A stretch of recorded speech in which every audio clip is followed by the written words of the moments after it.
우리가 아는 것처럼 구약성경 첫 페이지 창세기 1장 1절은 어떻게 시작이 되죠?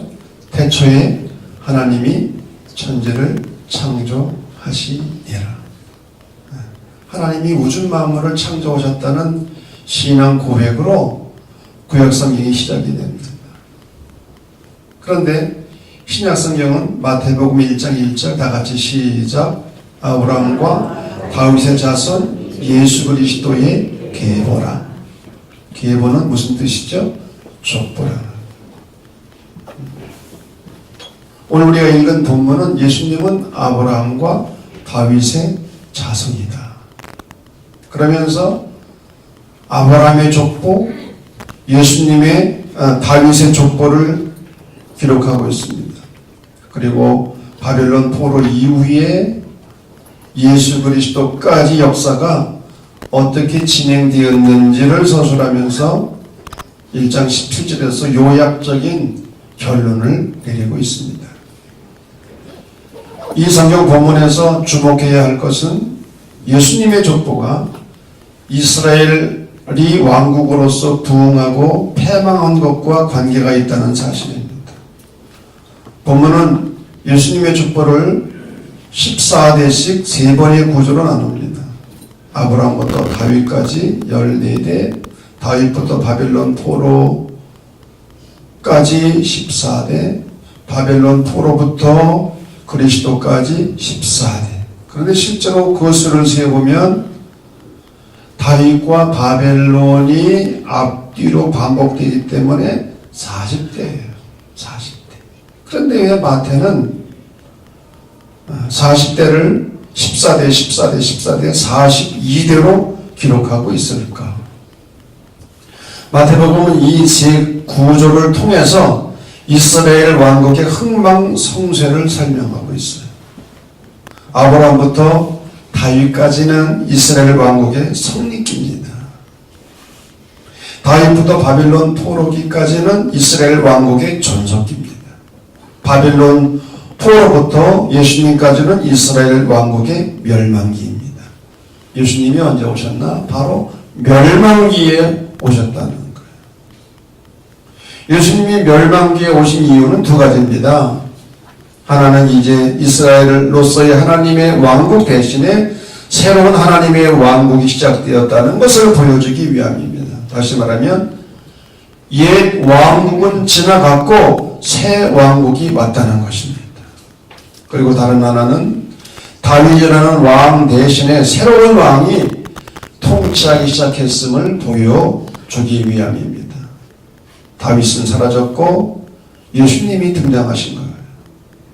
이스라엘의 멸망기에 예수님이 탄생하신 것은 이제 예수 그리스도께서 왕으로 다스리는 하나님의 왕국이 왔다는 것을 알려주는 거예요.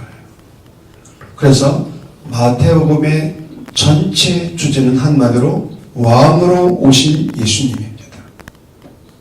마태복음은 왕으로 오신 예수님을 증거하고 있어요. 그래서 마태복음의 내용도 왕으로 오신 예수님이 5번에 걸쳐서 설교하시는 내용이 바로 마태복음의 구조입니다.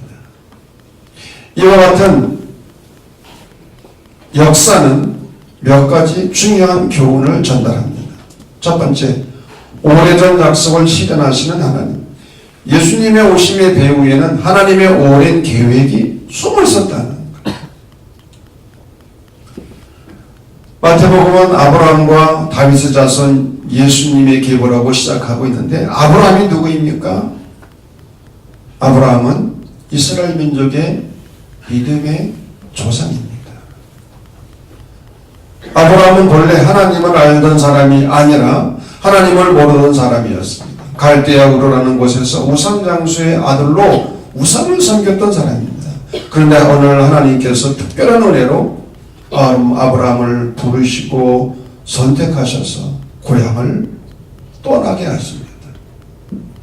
고향을 떠나 순례의 길을 가라는 거예요. 그래야면 내가 너로 큰 민족을 이루게 할 것이다. 너에게 땅을 줄 것이다. 무엇보다도 너는 복의 근원이 될 것이다.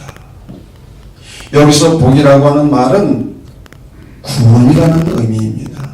아브라함이 구원을 받고 그를 통하여 온 민족이 구원을 받게 하리라는 것입니다. 이 약속의 말씀이 언제 어떻게 누구를 통해서 이루어졌는가? 지금부터 약 2000년 전 예수님의 오심과 십자가 사건을 통하여 인류 역사 속에 이루어진 것입니다. 하나님께서는 예수님이 오시기 2000년 전에 아브라함을 통해서 하신 약속을, 그리고 구원의 계획을 예수님을 통해서 이루게 되신 것입니다.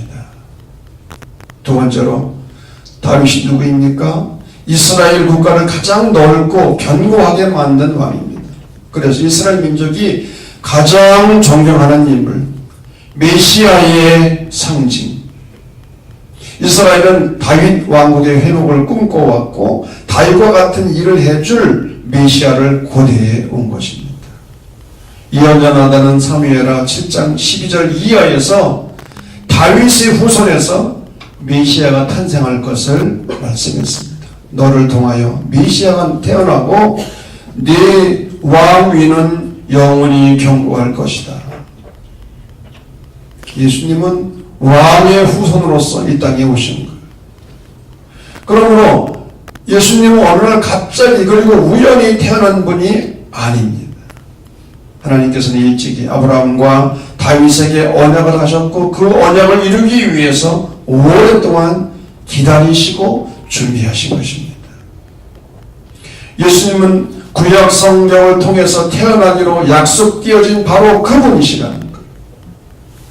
예수님은 구약 예언의 성취로서 메시아요, 그리스도이시요, 왕이시라는 겁니다. 왕으로 오신 예수님, 정치적인 의미에서의 왕이 아니라 영적인 의미에서 이 세계의 역사와 인간의 역사를 다스리시고 주관하시는 통치자요 왕이시라는 거예요. 예수님은 이 세상을 무력으로가 아니라 사랑으로 통치하시는 왕으로 오셨습니다. 이것이 마태가 예수님의 족보를 통해서 우리에게 전하려고 하는 것입니다. 두 번째, 오랜 역사 속에서 고통을 당하신 하나님. 본문은 하나님의 계획이 오랜 역사 가운데 진행되는 동안 그것을 망가뜨리는 위험이 수없이 많이 찾아왔음을 보여줍니다. 하나님의 약속이 파괴되는 여러 가지 위험들이 있었어요. 예를 들면 아브라함에게는 아내를 빼앗길 뻔한 사건도 있었고 하갈의 사건도 있었고 아브라함이 얼마나 많은 실수를 했습니까? 하나님의 은혜가 아니었더라면 하나님의 약속이 아브라함을 통해서 이루어질 수 없는 거예요. 다윗에게는 밧세바와의 간통 사건이 있었습니다. 이것은 다윗의 인간적인 충동에 기인한 실수였어요. 이 실수는 하나님의 계획을 파괴하는 것이었습니다. 하나님께서 허락하신 왕은 하나님을 두려워하고 백성들을 섬기는 종으로서의 왕이었는데 다윗은 절대 민주가 됩니다. 다른 사람의 생명까지도 자기 마음대로 한 거예요. 이런 것들은 하나님 앞에서 큰 죄악이었어요. 그 이후에도 이스라엘의 왕들은 절대 군주가 됩니다. 그 대표적인 사람이 바로 솔로몬이었고요. 그리고 왕들이 부패하고 타락합니다. 이러한 것들은 하나님의 영광에 도전하는 것들이었어요. 한마디로 말해서 이스라엘의 역사는 살의 가시와 같은 것이며 눈의 먼지와 같은 것이었어요. 이스라엘의 역사는 하나님을 괴롭힌 역사입니다. 하나님을 하나님 되게 하지 못한 역사였어요. 자식이 잘못하면 부모가 고통을 당하는 것처럼 이러한 이스라엘의 역사 속에서 하나님은 아픔을 당하셨어요. 이스라엘의 역사 속에서 당하신 하나님의 고통은 매우 큰 것이었습니다. 성자 예수님께서 십자가에 달려 고통을 당하셨다면 성부 하나님은 수천 년 동안 역사 속에서 고통을 당하신 거예요. 성부 하나님께서는 역사의 십자가를 지셨어요. 이것은 예수 그리스도의 탄생을 위한 성부 하나님의 순환이었습니다. 예수 그리스도의 탄생에는 이처럼 성부 하나님의 순환이 전제되어 있는 거예요. 하나님은 오랜 시간 동안 역사와 함께 고통을 당하셨어요. 고통당하시는 하나님.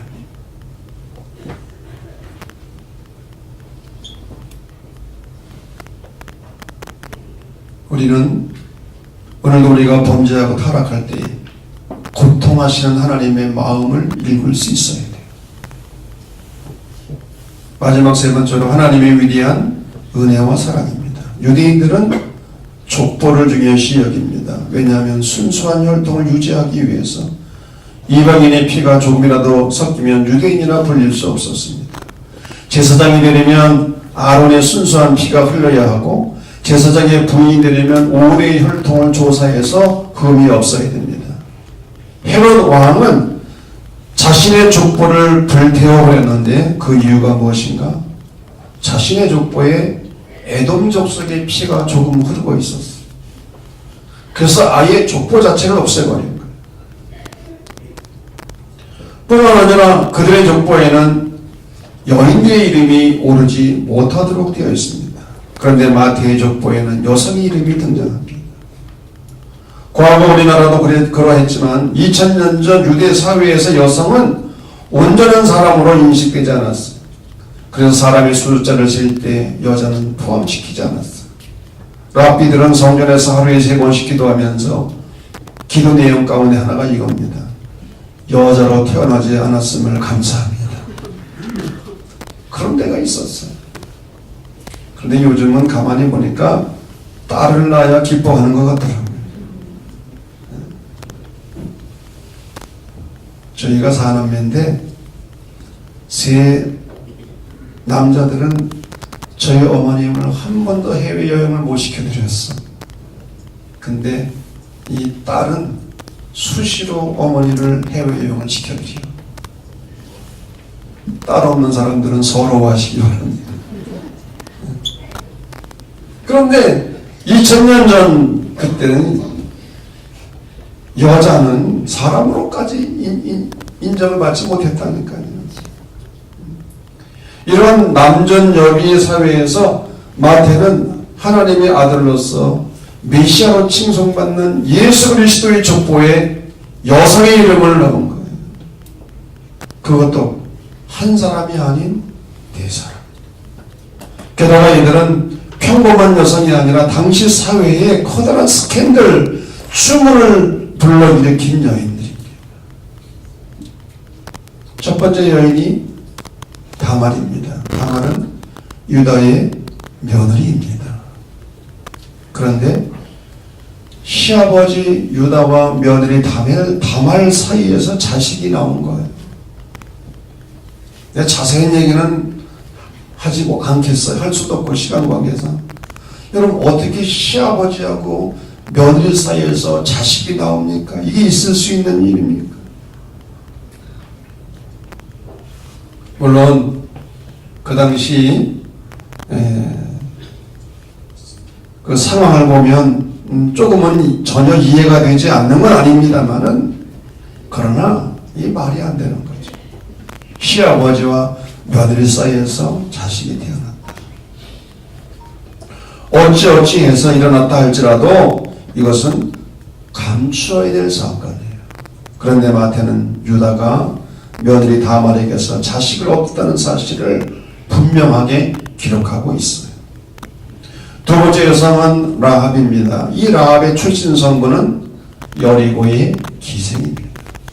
여호수아가 보낸 정탐꾼을 보호해준 대가로 그녀의 일가족이 죽음을 면했을 뿐만 아니라 예수님의 족보에 오르게 된 거예요. 오늘날로 말하면 창녀 출신입니다.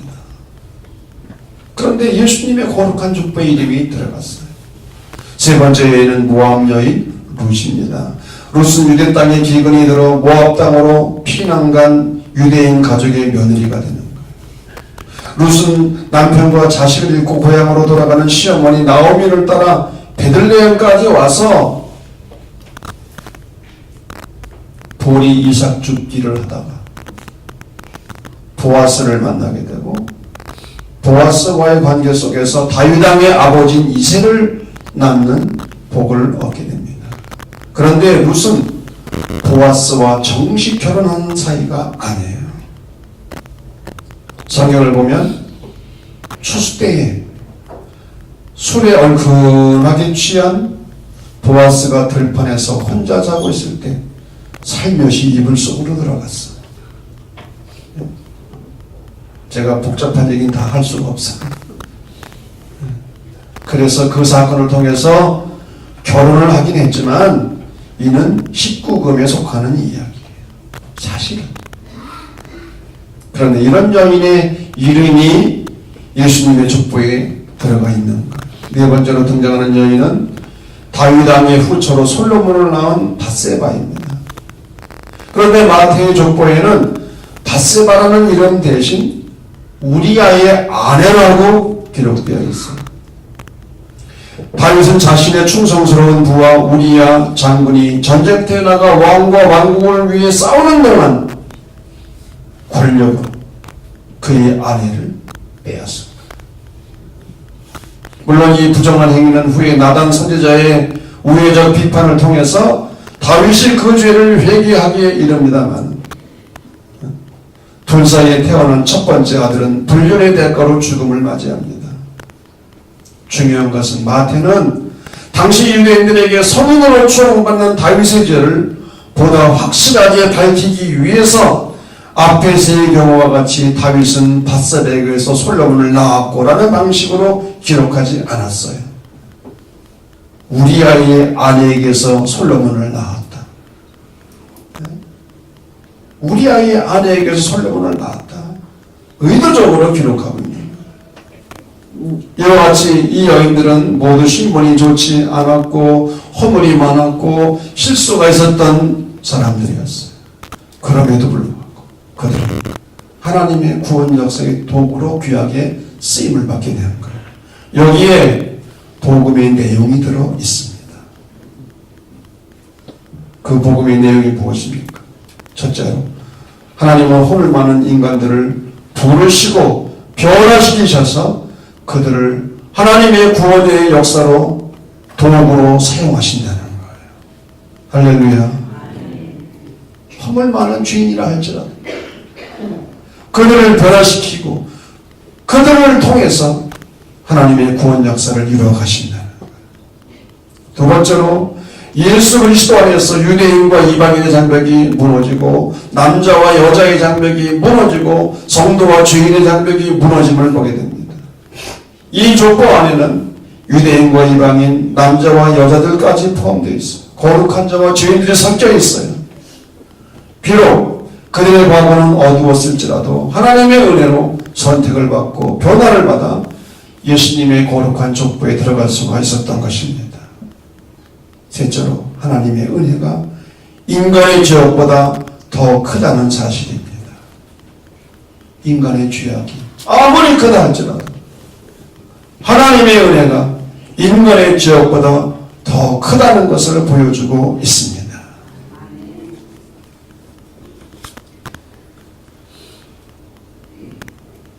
오늘 성경 본문을 보면 가장 많이 나오는 말이 있습니다.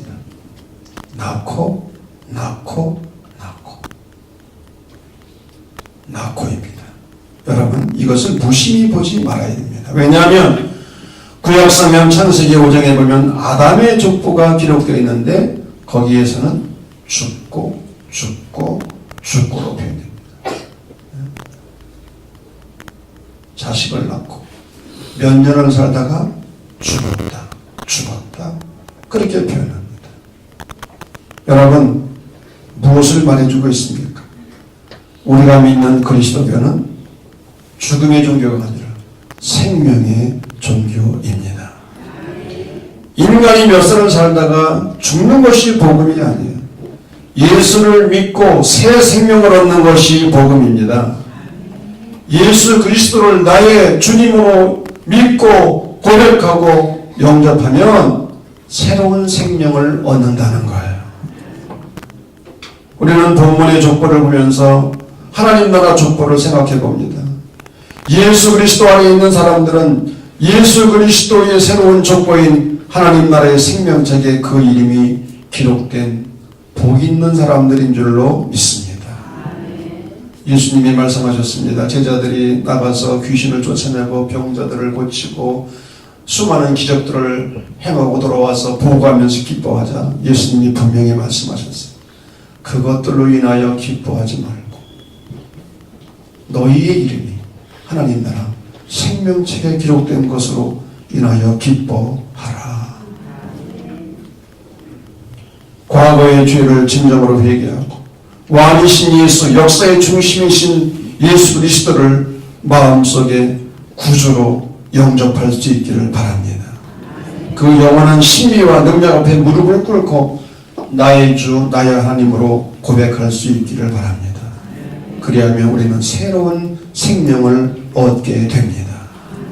인생관과 가치관이 바뀌게 됩니다.